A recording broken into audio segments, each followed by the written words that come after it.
between Mike Alvarado and Cesar Bazan.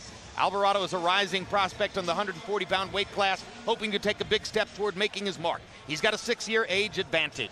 Gives away 2 inches in height to the exceptionally tall, exceptionally long-armed for the 140-pound division, Cesar Bazan.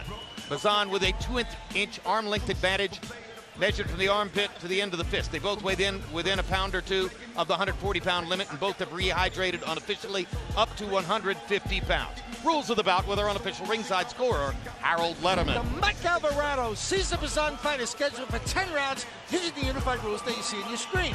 Jim, real quick, the 4 criteria that the judges will use to score each individual round: clean punching, effective aggressiveness, ring generalship, and defense, with a strong emphasis on clean, effective punching.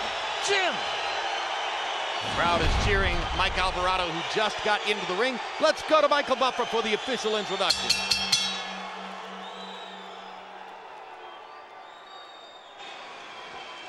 Ladies and gentlemen, from the MGM Grand here in Las Vegas, the action continues. It's all brought to you by Bob Arum's Top Rank Boxing, sponsored by Tecate Cerveza with Attitude, the Rums of Puerto Rico, Reebok, and Universal Pictures motion picture Death Race, in theaters everywhere Friday, August 22nd. And now the action continues. The 3 judges at ringside for this contest: Dick Houck, C.J. Ross, and Paul Smith. And inside the ring, your referee in charge of the action, Russell Mora. And now, 10 rounds of boxing. This is in the super lightweight division. Fighting out of the blue corner, wearing blue with white, official weight 141 pounds. His professional record: 48 victories, including 31 knockouts, 10 defeats, 1 draw. Originally from Ciudad de Mexico, now fighting out of El Paso, Texas, the former lightweight champion of the world, Cesar Bazan.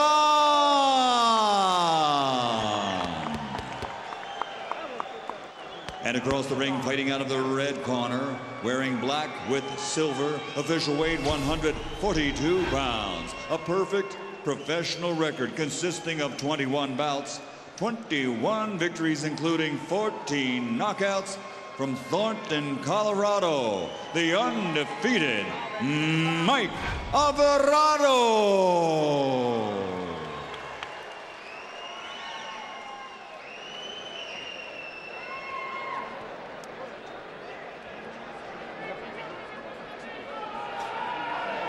Okay, trunks here are good.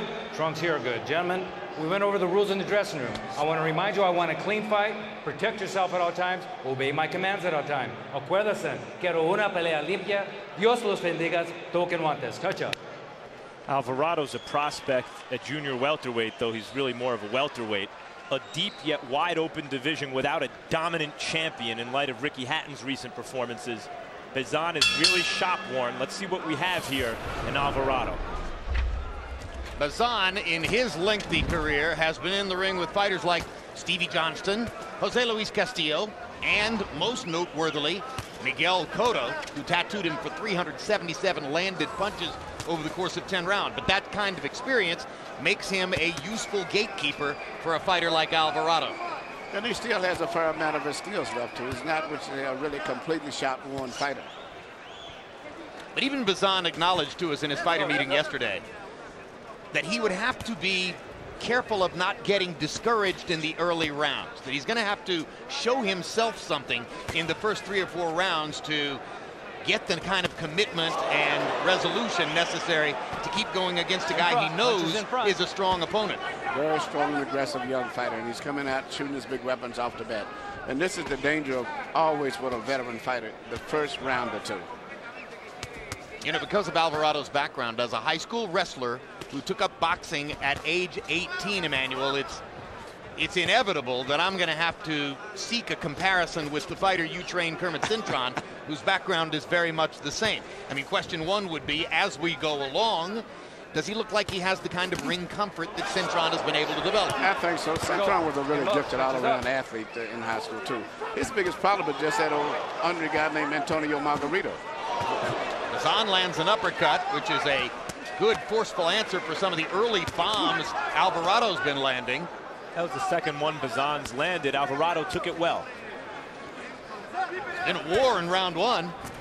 Both guys have thrown jabs, but both guys are winging power shots. A couple of good body blows there by Bazan, and he ducks the swinging right hand over the top.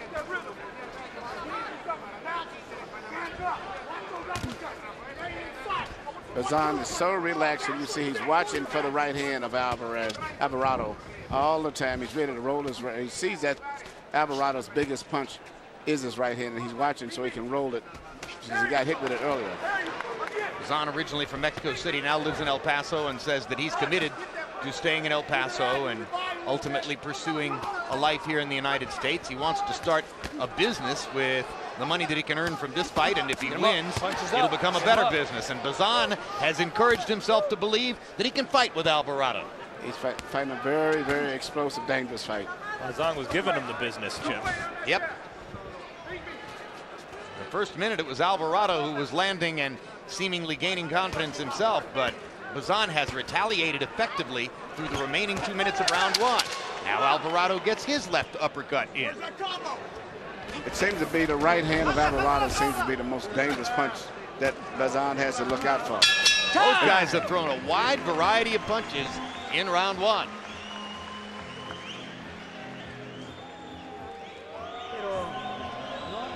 You're doing good, but don't wait for them. Don't leave your face out there. Come on, 1 or 2 uppercuts are coming in cleanly. Working well, and be careful. Don't put your face there. You're working it well, though.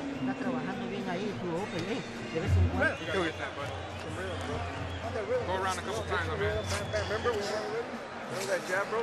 We worked on get that rhythm going, pop that rhythm. He's really relaxed, baby. He's really relaxed, okay? You need to start acting like that, okay? That's one for him, none for you. You understand me, okay? You good? All right, baby.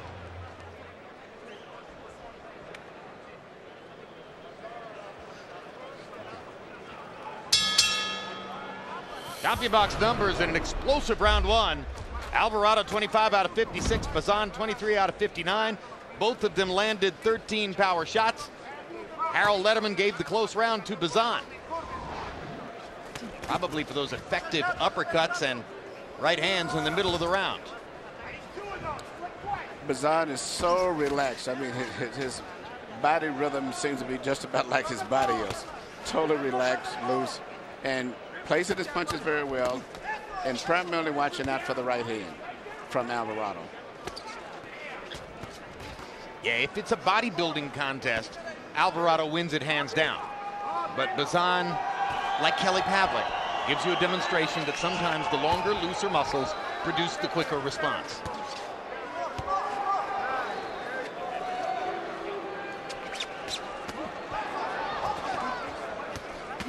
Come up, punches up, grupos arriba. Watch his right hand. Go, Mike. Double jab right hand.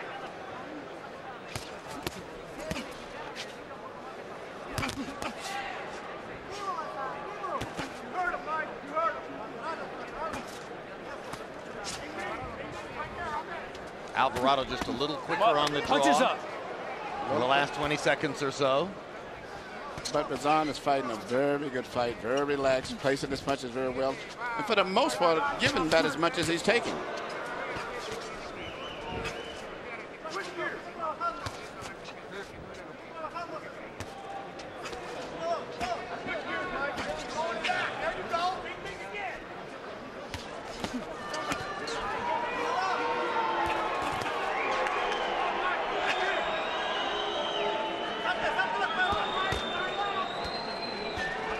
A lot of criticism in boxing media of the quality of the matchups on this undercard, but already it seems to have been elevated just a little bit by the highly telegenic performance of the Filipino prospect Bernabe Concepcion at 122 pounds. Now Bazan and Alvarado are fighting a close fight in the second round. I've been impressed by all of the fights I've saw tonight. They all have been very competitive, and I think it's going to remain that way the rest of the night based on the fights that I see that's coming up. Oh, you think all Cotto the way to the Margarito? title fight. You think Cotto Margarito might be competitive, Emmanuel? That's an understatement. Yep.